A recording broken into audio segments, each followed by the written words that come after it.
Jioni ya leo nina habari njema kwa habari ya maisha yako. Jioni ya leo nina habari njema kwa habari ya familia yako.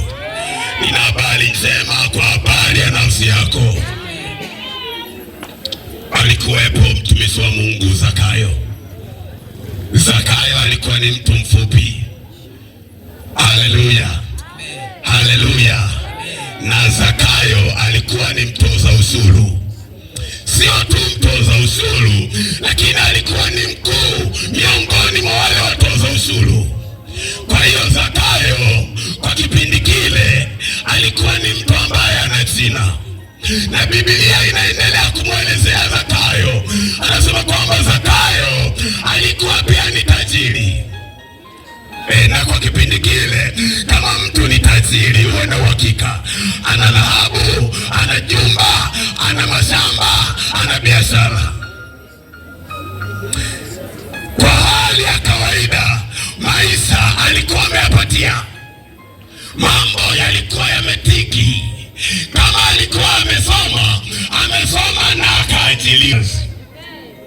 Na tofauti ni kwamba kazi aliyokuwa anaifanya ilimpa utajiri. Tofauti na sisi, kazi tunazozifanya zinatupatia fedha za kujikimu tu. Haleluya, haleluya.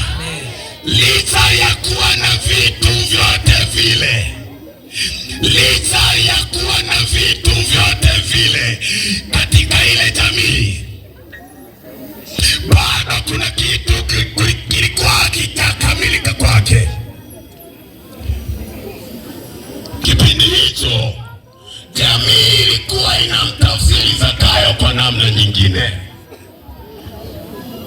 Jamii ilikuwa ikimwangalia Zakayo, inamuona huyu hafai kumkaribia mwana wa Adamu. Kwa sababu gani? Katika mazingira ya kutoza ushuru kuna namna ile kutoza ushuru ilikuwa haiko katika mfumo ambao ni sahihi.